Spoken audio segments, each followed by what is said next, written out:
Good evening. You can all hear me. Just let you know, it is 7 o'clock, so you can start the meeting anytime.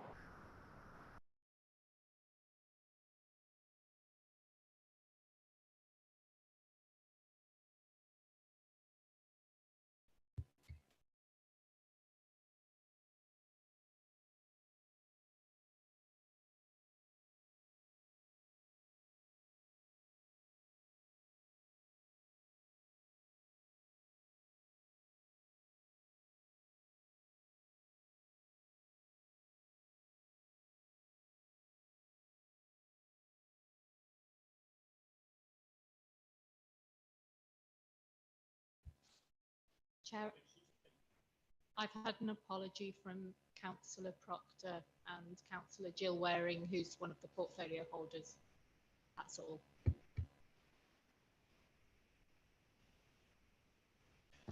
Any other apologies?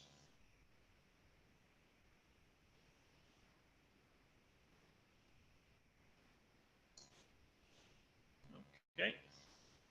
Any declaration of interest? Okay. Minutes of previous meeting. Any comments or any alterations? Okay.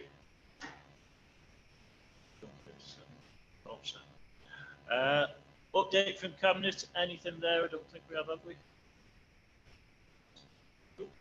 Okay.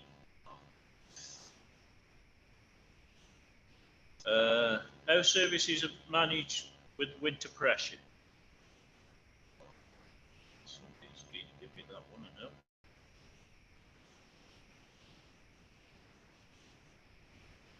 I know. That one, you, Andrew?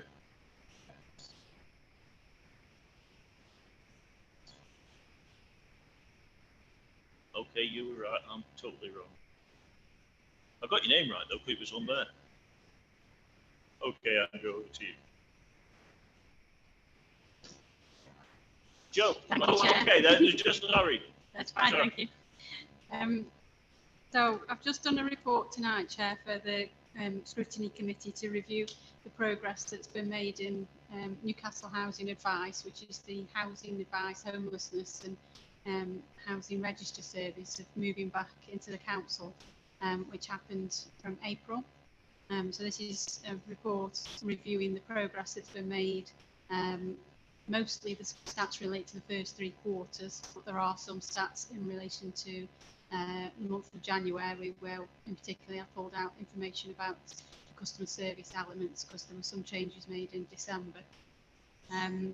In terms of if members want to stop me as we go through and ask questions, or I'm sure they'll raise their hand if they need to. I don't intend to read out all the stats. They're obviously there for members to read and take on board, and I'll take members through to the write up on page 10. That's okay. Yeah. So to start us off then, the joint housing register and allocations policy.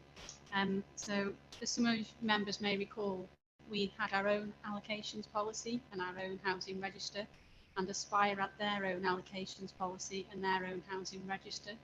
So a lot of work was done last financial year to bring together that policy and to have one housing register. By far the vast improvement, and the reason for that was that people who wanted to seek housing only had to apply once. So that's been done and that's been successful. We've got a system that's branded as NHA Options. It's got its own website, online applications, advice, everything. That's all up and running and has been since we took on the contract at the beginning of the year. There's then some additional benefits of using the shared system. So I think one of the main ones I'd pull out is in terms of the advertising of properties. So what used to happen was housing providers like Aspire used to send us a list of their vacant properties. We then had what we call a cycle of advertising the properties, and that applicants could express an interest the following week. What now happens is that Aspire can go on the system themselves. They can advertise the day that they know their properties becoming available, and they can run a short cycle and let that property, so it could be less comparatively the same time as we would have even advertised last year. So that family then has, got the opportunity to move into the house 2-3 weeks quicker than they would have done on the old system. So there's obviously benefits for Aspire and us in terms of processing, but also for the applicants. We've obviously got an agreement with Aspire for that system, and as part of that agreement we have written in there that we will continue to work together to try and find more improvements as and when we develop the scheme. Any questions on that? Okay. The next part then I'll pick up is about the quality of the advice and how we deliver that advice.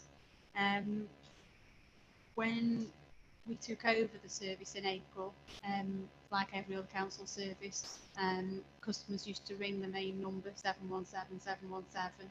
They'd speak to a member of customer advice agent. They would then majority of the time put that call through to NHA for one of the advisors to speak to the customer. What that did in effect was meant that sometimes the customer got to speak to the advisor straight away because they were available on the phone, but quite often they had to take a message and say, I'm sorry, there's nobody available at the moment, can you leave me your basic details and somebody will call you back. That generated then what we call a JARDU form, and that was then sent to the officer to ring back, email back. Quite often then the customer wasn't in because they'd gone out by then. We'd then have this game of ringing backwards and forwards trying to get hold of each other. So there was quite a lot of time spent in trying to get the customer and the advisor speaking. What we have done is that we've put 2 of the members of the NHA team into the customer services one front door. So that's the stats that I've mainly produced from January in terms of they're now taking them calls direct. So if you ring the main number now, you're likely to get to the 2 officers who experience, know what's happening. They can give you advice on emergency issues, on longer term options, and then if they can't answer your question, particularly if you're actually needing a homeless application, then you get referred on to do a full homeless application. So again, something that we want to build on, but is since December when we've been doing it, is showing good outcome. Any questions on that?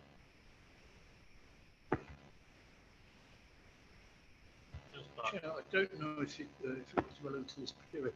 You mentioned about people can now go online themselves and look at the house.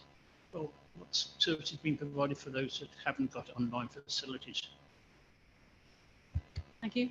Yeah, so the 2 advisors that are part of the main answering of the calls, they have what they call assisted support. So if you need help with your application, you can have some of the assisted support from the advisors. So we've got people who, I've got a lady at the moment who's blind. She rings every week and has telephone advice support. We've got people who are perhaps in and out of hospital, whose situation's changing and they don't know when they're ready to move house. All kinds of things that, is very personal to that family. The advisors will talk on the phone.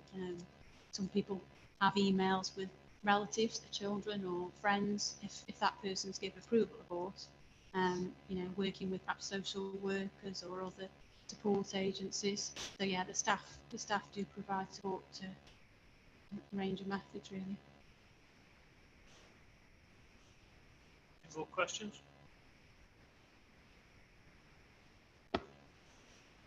Yeah. You want to carry on? Yeah. So I've just mentioned then the wider team alignment. So what we had pre this service moving in-house was was a partnerships team that focused on vulnerability and community safety. That team's been changed quite a bit now, and we now have a housing and vulnerability team. So that's brought together a lot of the vulnerable customers, particularly those that may have been like suffering domestic violence, any kinds of abuse, perhaps problems where the children may need additional support, any household where they need extra support from a wide range of partners. So all of that now is dealt by one team, the housing and vulnerability. Current pressures then, so I think all members will recognise that the COVID's given quite a challenge to all services. What is a long-term impact really of the COVID is people's financial situation. The government did say, going back over a year, that we wouldn't be evicting people due to rent arrears and those that are more vulnerable. I think that will continue for quite a while yet. You know, whilst COVID restrictions might ease and people might be getting back into work, there will still be a significant number of families with debt and needing additional support in terms of finance. So I would think that would continue. The other particular pressure is the need of the service from singles, in particular males, that have got complex needs. It could be drugs, it could be mental health, it could be alcohol, and you know, a combination of all of them. These customers are the most difficult to help because quite often they don't want to engage with services. They may have already been to supported housing and been excluded from several places. And these customers need a lot of help and support. So again, in terms of pressure, they take a lot of time to help to get it right. So they're just two of the main pressures, I think, going forward.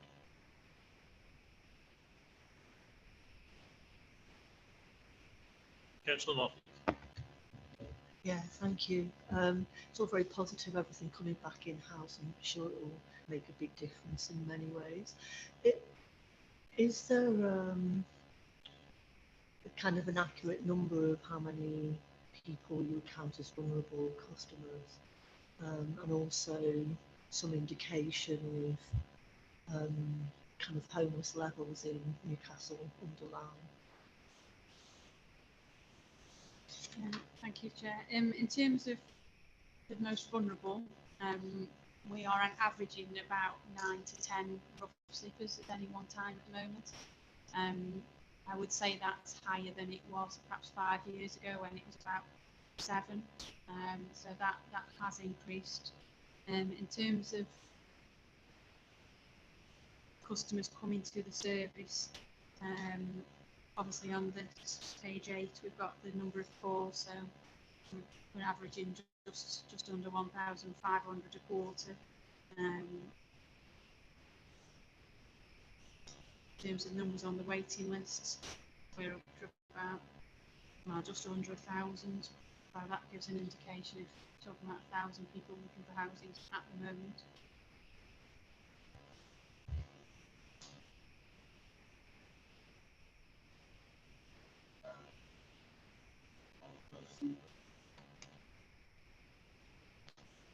Sorry. On the rough sleeper, I was told there was only 2 people that were actually homeless of rough sleepers. Do we have any more? You said 9 to 10 on average. That's not the information I've been given previously. So, are these people from Newcastle? Are they people from outside Newcastle? And do they have some accommodation to go to, such as the guy that was living in the tent in the march had a flat, but he was very happy to receive donations from the public. So I call that not rough sleeping, but begging. So can you give us some more figures on that 9 to 10? Thank you. Thank you. So yeah, so there is a difference, as you quite rightly highlight, between those that are rough sleeping and begging and those that have somewhere to stay or don't. And it is very hard to say, you know, if you walk down the street and you just see somebody, which category they fall in. The numbers I refer to are those that we know the person doesn't have a permanent place to live and they are receiving support from our team. A lot of them will be in temporary accommodation. So of that 9, perhaps 2 would still be with no roof over their head, and would be getting emergency support if the weather was very cold. The majority of that 9 will be engaged in some sort of support. So we have a lot of partnership working with specialist support providers to get them into supported hostels or shared accommodation, anything that's obviously appropriate for that person at the time. And again, their needs and their wants are very different. Some people do not want support and help, some people do, and a lot of work goes into trying to help people to accept the help and move on with their life. And again, lots of work to get them referrals to help if they've got addictions or mental health needs.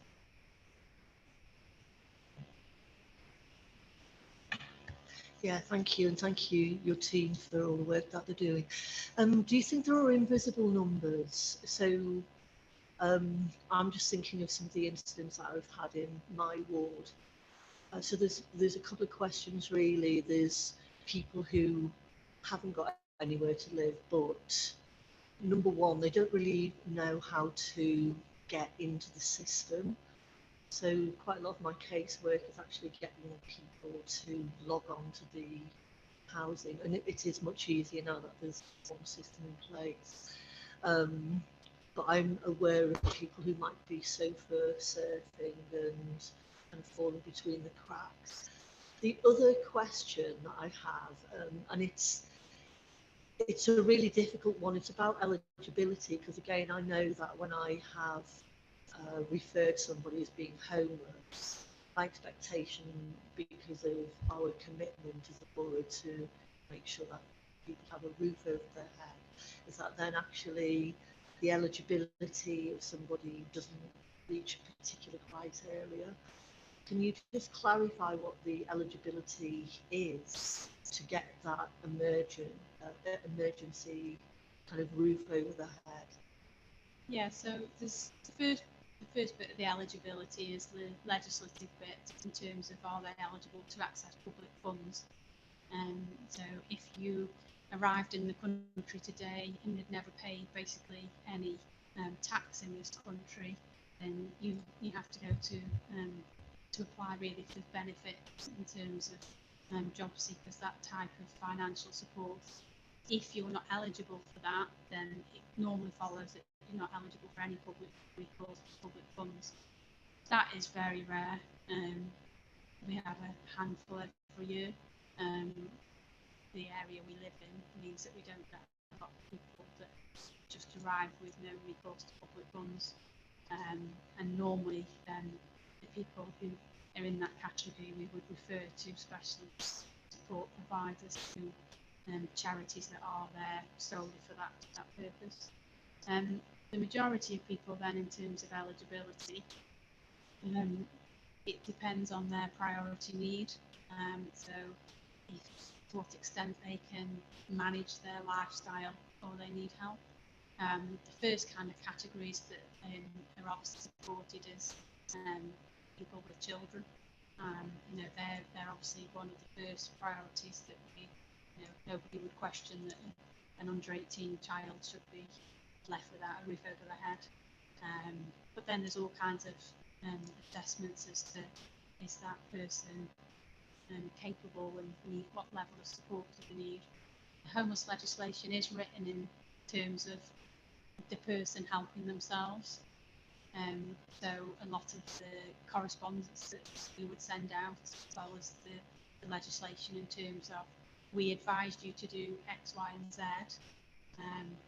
Have you done X, Y, and Z? If not, can we go back and look at what X is, and can we help you to do X first? So it may be things like rent arrears, or if they didn't end the last tenancy right when they split up from the partner, and things like that are all written that the customer has to do something to move that, to make their situation better. But again, that's all very much supported by the homeless advisor, and they're not dealt with in a day. We're talking weeks and months of support to some families.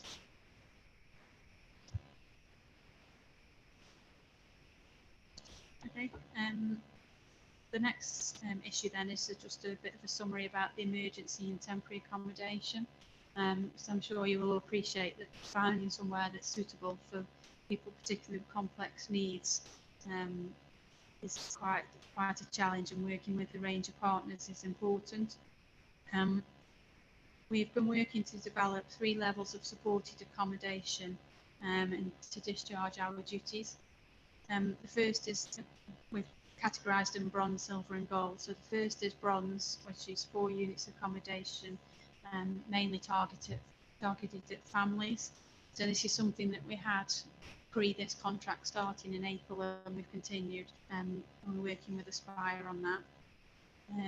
Second is silver, which is looking more at single people where they have some need of support, but it doesn't need to be intensive all day, all night. And then the third one is the most high level support, which is gold, which we're looking to work in partnership with support providers to develop 6 units.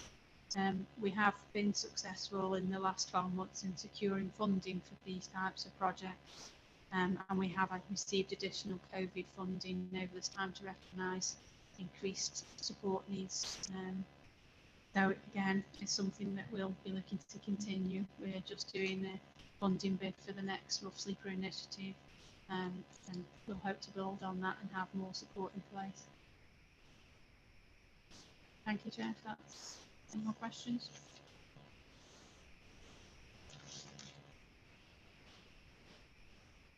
Thank you, Joe, for your report. Very in depth and very enlightening. Now it's you, Andrew, isn't it? It is, Chair. Thank you.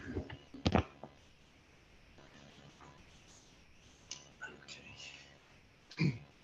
So this report was obviously requested by yourselves at a previous scrutiny meeting, and just to see how we'd fared through the winter, although we're not quite through the winter yet. Hopefully there's light at the end of the tunnel. So really, just as way of background, we know winter's always a challenging time for frontline services, in particular in terms of this council that's recycling the waste service and street scene. So we're usually faced with winter bugs and the like, and bad weather, but also an increase in yields and tonnage of material, particularly around the Christmas and New Year period. So certainly this last couple of winters, and this winter in particular, has been further exacerbated by COVID, the pandemic, but also a national shortage of HGV drivers.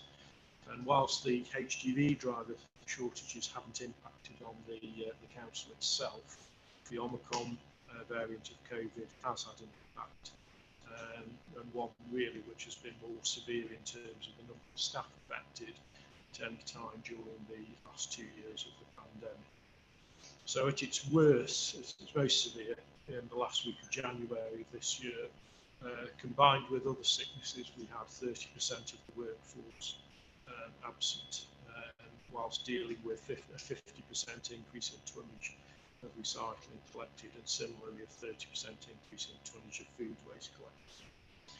Luckily, the garden waste collections are suspended for 2 weeks over Christmas and the New Year, and obviously with redeployments of street scene staff and agency staff, we were able to run all collection services with minimal disruption and making just over 112,000 collections during that week. What I've put in the report is some comparisons really effectively to what the national figure is, because I think that puts things into context. And LARIC, which is a local authority representative group, undertakes regular surveys of local authorities. And nationally, during the same period, effectively 20% of residual waste collections were disrupted nationally. Ours wasn't. 28% of recycling collections nationally were disrupted. Ours weren't. 35% of garden waste collections nationally were disrupted, with 8 fully suspended, and 40% of street sweeping operations nationally were disrupted or not taking place at all. So that gives you a flavour of the problem nationally. Obviously, the council has business continuity plans in place which cover all of our operations.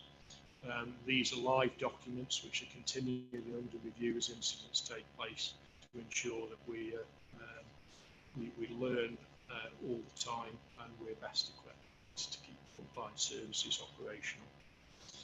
The plan itself sets out minimum staff requirements for each operation, for example, dry recycling and collections, and sets out how resources can be moved between services to ensure effective operations, which ultimately to public health.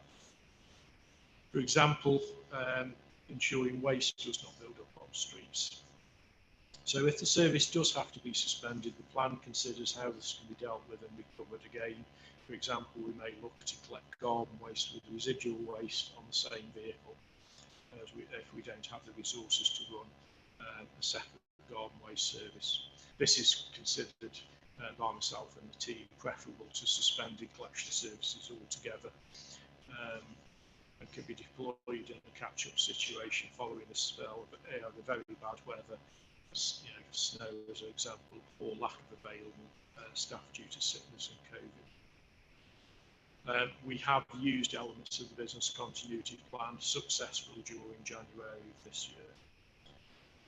Additionally, it's just to note that the council utilises and follows national guidance from the Waste Industry Safety Forum, WISH, which has been very proactive during the COVID period, and applying this guidance around promoting good hygiene, social distancing, ventilation in cabs, and limiting the mixing of workforce staff as far as reasonably practicable, and maintaining collection teams in bubbles, so not breaking them apart.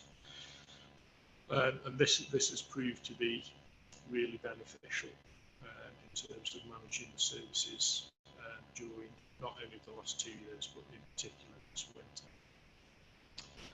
So obviously the rest of the report just goes to the standard what our legal and statutory requirements are, which is to provide those frontline services.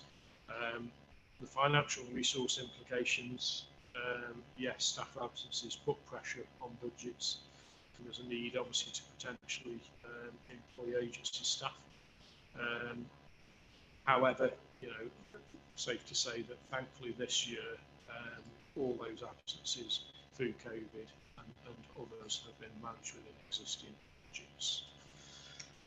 That's really it, Chair. I'm happy obviously to take any questions or comments. Any questions? No. Yeah, that's really easy. Well, in that case, I send our thanks to the workforce and to the officers. Nice to be kept above the national average, and the bit at the bottom that says have been managed within existing budget. Yeah. So yeah, pass it all thanks on if you don't mind. Everybody agree with that? I will do, Chair. Thank you. Yeah. Okay. Right. I was jokingly saying that we'd be finished for 8 o'clock. I should have put money on it. Right, where are we? Space. 27. Anyone's got any comments or questions or anything they'd like to say on it? Feel free. Yes. As I mentioned before, Chair, just 2 observations really. On page 34, in the column marked activities provided, I noticed only one authority had anything to do with SEND, which is obviously Special Education Needs and Disability. And we can find out why that is. Ours wasn't even on there as well. Secondly, Chair, I noticed in the appendices some very positive comments from families that have had children go on this, and some of those strike me as if they might have been SEND, actually. but they were very, very enthusiastic. You know, the families are obviously very enthusiastic about what the effect it's had on the children, and I think it's certainly very, very good indeed. We're just wondering, is there any opposites? Is there any comments being brought forward where things haven't worked at all? Not that I know what, I dare say we can ask the question. Yeah. But obviously, if they haven't worked, then it's not much point carrying them on for the following year. Yeah, any other questions? No? Accept the report? Okay.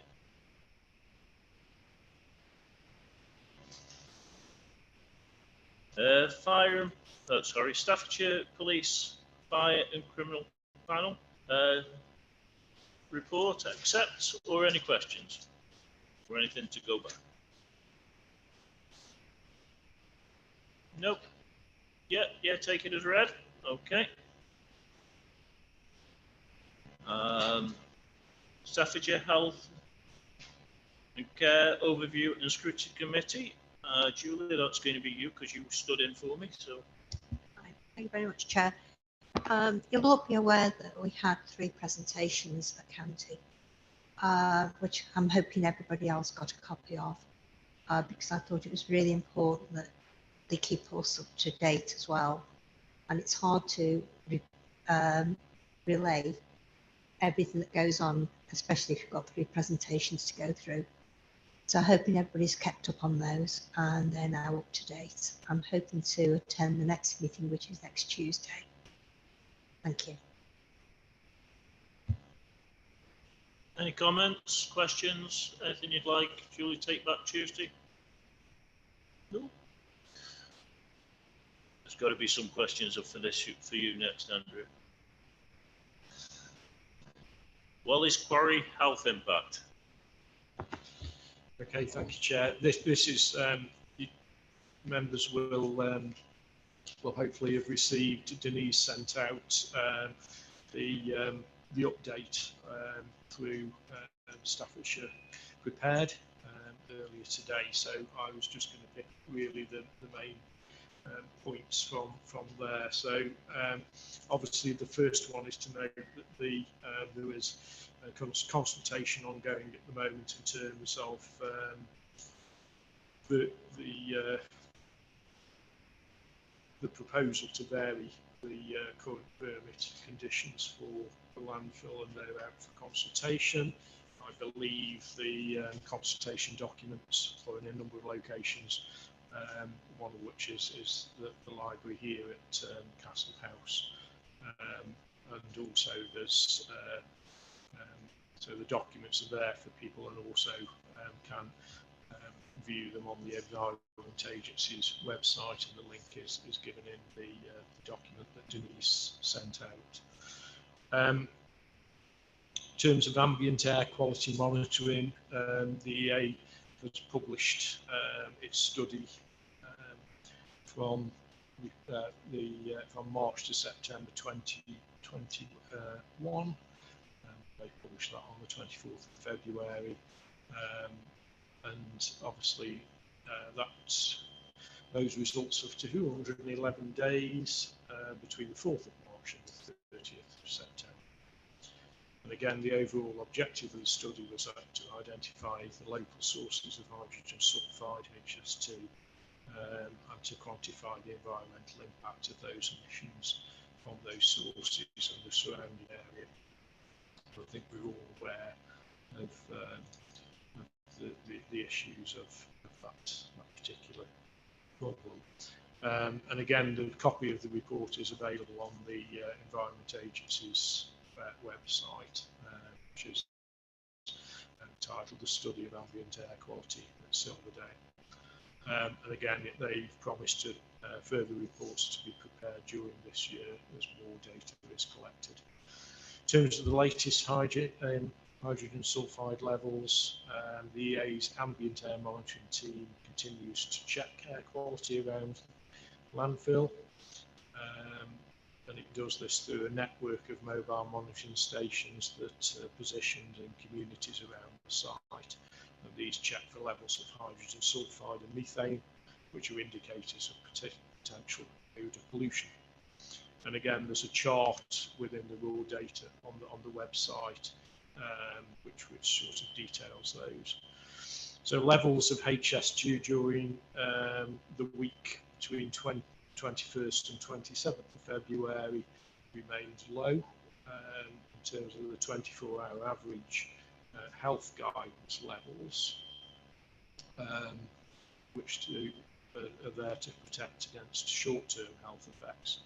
The levels rose slightly above the 30-minute average odour annoyance guidance levels at 3 locations during the same week compared to levels during the previous week.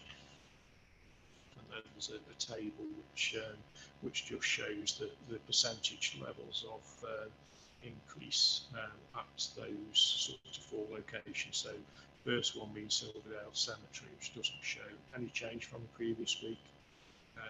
Silverdale PS, which is 4.8% up on the previous week. Fire station on Nutt Lane, which was 6% up on the previous week. And Gallingale View, which was 8% up on the previous week. So the EA themselves were expected to see short-term fluctuations in the concentrations of hydrogen sulfide leaving the site. And the causes can include factors such as the temporary impact of the improvement works being carried out on the site and changes in weather conditions. Odours associated with landfill gas emissions will increase during colder weather and still wind conditions with less dispersion, and the potential for causing odour nuisance is therefore greater.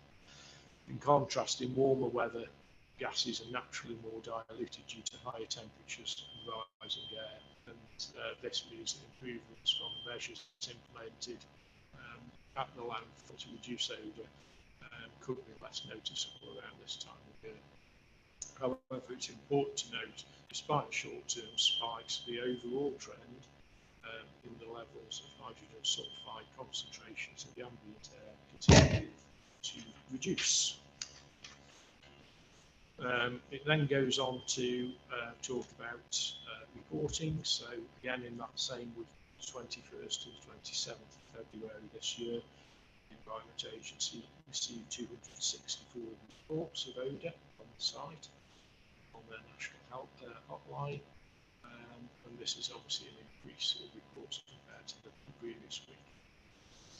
And again, it just recognises, as we all know, just how distressing landfill odour can be. They say that continue to consider whether further enforcement action is necessary should the operator fail to take steps to address this issue. And then the report just goes on to give a reminder about using the bespoke online form to report odour, and in terms of the correspondence update, the EA which reiterates again, they're not able to answer questions fully on social media. Remind residents and businesses that if they have a question, they need to email it to inquiries at West Midlands Environment Agency. Every month, the EA will endeavour to present a summary of the most frequently asked questions received by their correspondence team previous months together and responses to those questions. And again, that complements the more detailed frequently asked questions documents that covers the wider range of things. You can find all of those documents on the EA Citizens Space Work web page, which again is given the documents email today.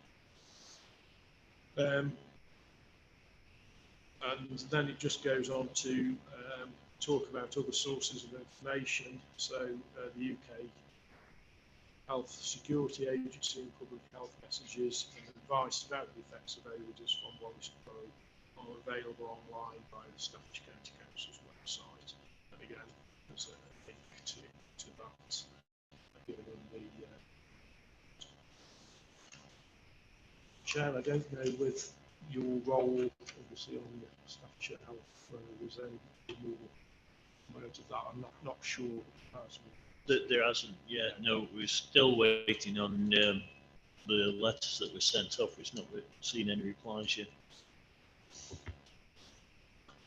I'm not sure I can answer any questions specifically, but if members have got anything they want raising, I'm obviously happy to feed that back or try and answer anything. Councillor Moffitt. Yeah, thank you for the report. Just a couple of things to say, really. It feels like a falsity to talk about levels of health being measured by various machines and scientific things. Nobody can say what the long-term health effects, physical health effects on the community will be as a consequence of Wally's quarry. And certainly the mental health and emotional well-being of the community is of ongoing concern. I'd really like to congratulate the children of Newcastle who raised their voices at the Queen's Garden so eloquently and beautifully, but how distressing it is to hear and see tiny children talking very sincerely about the effect that Wally's quarry is having on them, and not being able to sleep, being tired in school. Also, the Seabridge radio presenters, again, children, did a brilliant interview on this topic. I think as a borough, we need to make sure that our community members know that we are on their side. And, you know, sincerely, Red Industries seem to be, and there are allegations that they've been dumping stuff in the quarry which is not right. It's industrial professional fly tipping. I would really like us as a scrutiny group to look into that, because some of the allegations, and our MP brought this up in recently, could be impacting on health that is not being measured by the machinery that is currently looking at emissions from the quarry. And also, if this, I mean, I don't know what steps we can push in terms of having an investigation into these allegations, but they are serious, both in terms of the health of the community and also legally in terms of fly tipping, and I know it's a major issue. But really, this needs to be closed down as soon as possible. The gassed and gaslighted comments of the community still ring true, and every single day, from early morning on the various Stop the Stink social media groups, people are talking about how awful it is, what a terrible night they've had. And we have to take those experiences seriously and into consideration, not just what's being reported to us through these means. I also think that there is reporting fatigue. You know, people are just so fed up of going through the same process. There are some who are brilliantly continuing to call in and make those complaints. So many people have given up. Families are talking about moving from their home, looking for somewhere else to live. That's appalling. And one other comment I'd like to make on this, and it is relevant, and it really relates to the kind of police action. So we need to report it up. There has been constant wagons queuing up from very early in the morning outside of Wally's quarry, causing kind of quite hazardous conditions in terms of people having to overtake along that long stretch of road. I know that residents are calling this in, and the police have said call 101. Some people have said they're waiting on the line for 30 plus minutes. I know that residents say that when they go and cause a blockage at Wally's quarry, it seems like the rule book is thrown directly at them, and we know from some of the protests that have taken place, this is true. I would really like to see some police presence and having a look at what's happening on the highways there, and actually kind of sorting that out, because I know that local people just feel like it's one rule for them and another rule for Wally's Quarry, Red Industries, and the people who are dumping awful stuff and causing this stink. I'm sorry to go on, but I really think that it needs to be said out loud, and we must continue as councillors to bring our concerns up. Thanks. Anyone else? Councillor Holland. Oh, sorry. You can't see it, though. Sorry, Chair. I'm just wondering, is the posse shell actually doing its what it should be doing? Because, or is it starting to disintegrate? Because if it's disintegrating, then it's not doing its job. And if that's there for partial capping, we're going to be here going round in circles for a very long time. I'm not really able to answer your question, Councillor Pugh, in terms of whether that capping system is working or failing. That's a matter which obviously I'll take that question, see if we can get an answer. But it is a lot of all of this, lies in terms of the regulatory authority is the Environment Agency, not the council. So a lot of these questions, to be honest, need to be directed at them. We'll certainly see what we can find out, and I'm happy to obviously pass the comments Councillor Moffat's made as well back to the various agencies. What else? Councillor Holland.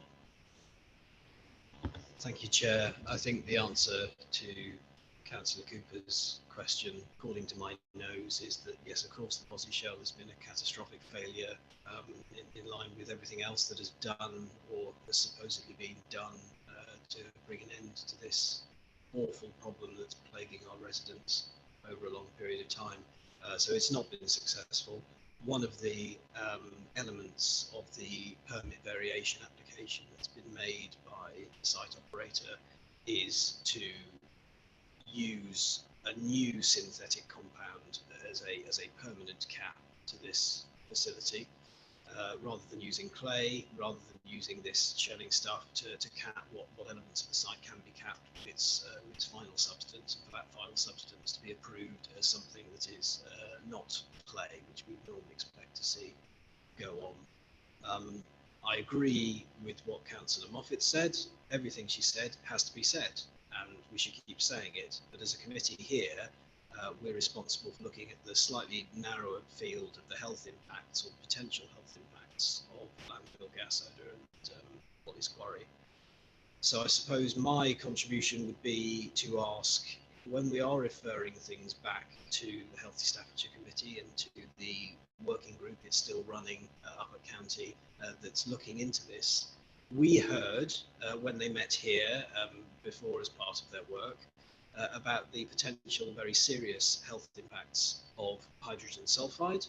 What we should now be asking the county to look at are the potentially devastating health impacts of what was alleged in the House of Commons to have been dumped there. What are the health impacts on our residents of a hole in the ground that has been filled with arsenic, with paint, with substances that have been mixed with other substances and then boiled underground like George's Marvellous Medicine?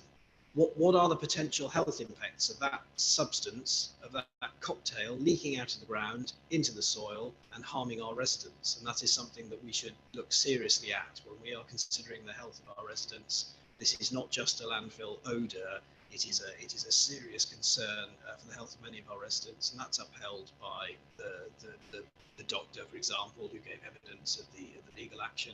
That's upheld by the many pieces of evidence that have been supplied by this council, this authority, as part of its application to the courts in its own right. So I'd like to see, if we can as a committee, ask if Staffordshire Council, both as the authority that has a health committee looking into this, but also as the Waste and Minerals Planning Authority, whether or not it's possible to expand or extend the scope of the work that's going on to include these very serious concerns that have been, as I say, raised in this comments.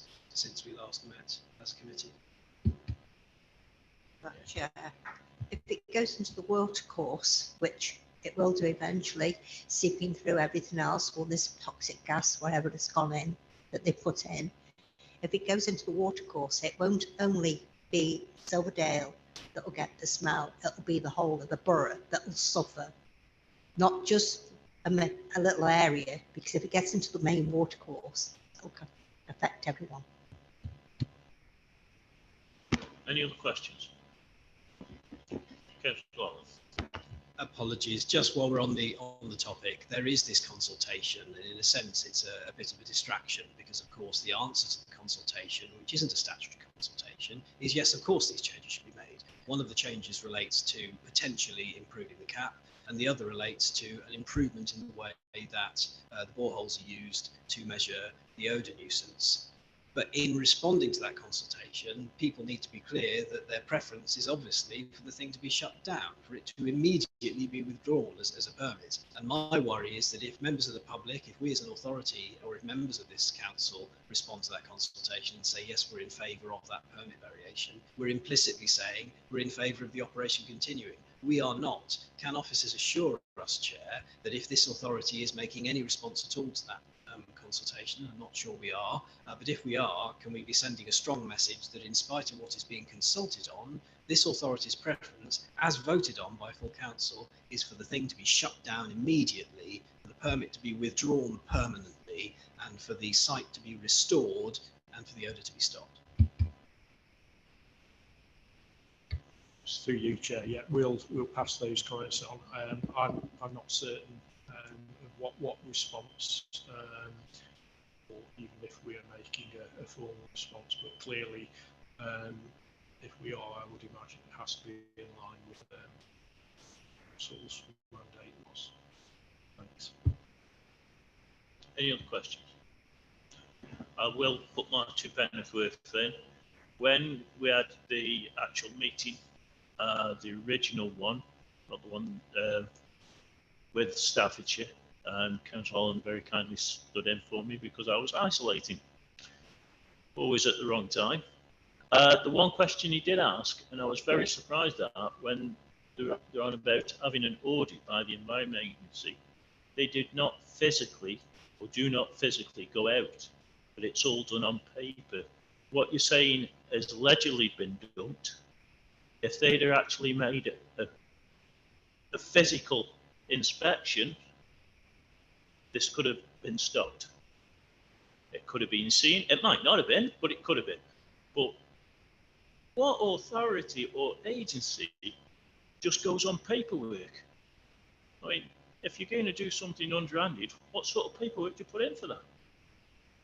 Oh, that just got me. I'm glad Councillor Holland made the question. Councillor Moffat. Yeah, just to refer back to that, Chair. Actually, when I brought up to the Environmental Agency about the paper, the desktop inspection, if you like, the paperwork that was provided by Red Industries was 18 months out of date and didn't tally with the reported incidents. So it's an absolute catastrophe. The way this operation is, this industry is operating, really isn't fit for purpose. And I'm afraid to say, nor is the Environmental Agency at the moment. It very much looks that way, and I agree with you. Right, unfortunately, we can't really do anything more than talk about that, so we'll move on, and it's the work programme. Obviously, hold on, have I gone too far? Oh, all right then, yes, sorry. It's Andrew again. Meeting with clinical commission groups. Yeah, unless Chair, you or Councillor Cooper want to talk on it, we were all on the call, but this effectively is the sort of quarterly catch-up we have with the clinical commissioning group, which is, I think proved very useful over the last year or so. So Tracy Sheeran from the CCG gave us a very useful update a couple of weeks ago, which the statistics are there to see. So obviously we're seeing a decrease in all age groups. So I think we commencing the 14th of February, there was a 30% decrease, and obviously these figures are only as good as the time when we met with Tracy, but the outlook at that stage seemed relatively good. We briefly touched on the Operation Anzu subject, and again, that was confirmed that it's subject to a police investigation. In terms of the Royal Stoke Hospital, obviously, I think we've probably seen in the news that the main pressures remained with ambulance handovers, and obviously issues with discharging patients into care homes. I think a care home any care home which has a case of COVID effectively was shut for 14 days. And obviously there was also pressures on domiciliary care as well. So I think accident and emergency, obviously it was under pressure with about 300 people attending a day. And again, Tracy Sheeran assured us that, you know, these days patients could no longer be sort of offloaded into corridors due to infection control. So therefore, you know, this has a knock-on effect really with how many people they can get through the hospital or accident emergency at any one time. She went on to talk about the 111 online service, which was seen as an alternative to phoning 111. Patients can go online and be triaged by answering a series of questions. And they confirmed that there have been lots of positive feedback about this service. And there were also kiosks in hospitals where patients could be signposted as an alternative source, such as pharmacies, which may be considered preferable to waiting for hours in A&E. I have to say, you know, from a personal point of view, I've recently had to use the online 111 service for my elderly parents, and I personally found it to be very, very good actually. So I know certain people in society don't like using online services, but I do have to say that was really quite good. And then obviously they went on to talk about their transformation programme, which again will be subject to scrutiny by Staffordshire County Councils, and they're looking at the end of July to be replaced by the CCG, sorry, would end on 1st of July to be replaced by an integrated care board's ICD. And an interim chief executive designate has been appointed to that board, and is now in the process of recruiting 4 executive directors. So there's been a presentation made to the Staffordshire Health and Care Overview Scrutiny Committee at the end of January, and obviously this included information about the integrated care hubs, one of which was planned for Bradwell. So meaningful for us here. Obviously there's a long process prior to the induction, and scrutiny would have put into this. This would be the county's scrutiny, but obviously our representatives on that committee can have input. So as I say, that's just a roundup of, as I say, what is a very useful sort of quarterly update meeting we have with them. Thanks. Thank you very much, Andrew. The one on the hub is one of your presentations that came from county. That was one that I sat through. So they have already sent you that presentation through. One or two of the items being mentioned have come up. And I also asked when I was at Stafford about the 5-year-olds, when we were actually going to get them vaccinated, as they called them the super spreaders. And I was very pleased to hear that they were putting them on, that they were going to start doing 5-year-olds. And then, as I say, we had this, as Andrew said, we had this meeting, and she actually mentioned it then, that the 5-year-olds upwards now will be vaccinated, because the older generation we know are covered. As long as the younger generation are not covered, we're going to keep COVID going round and round and round. So we've got to nip it in the bud now. So I'm very pleased that we've actually got the 5-year-olds and upwards vaccinated.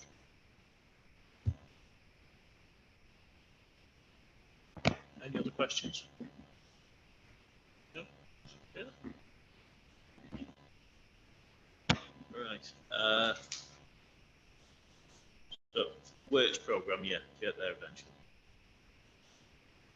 Right, well, seeing if this is the last meeting before we have the all-out elections, I'm not quite sure how much of a work programme you want to give the possible newbies or oldies or anything else. Any ideas that you want to give them to look at, or even yourselves if you get back on? Get back.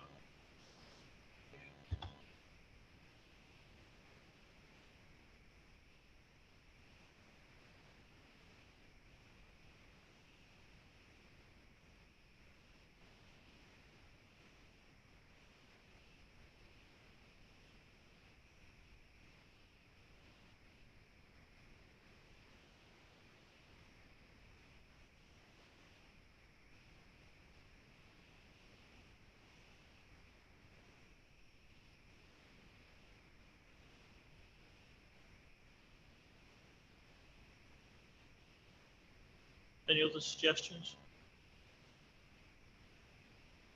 I think that's about as good as we need, isn't it, for the next? Yeah, good 3 of keeping doing. Yep, it's okay. We'll leave that as that.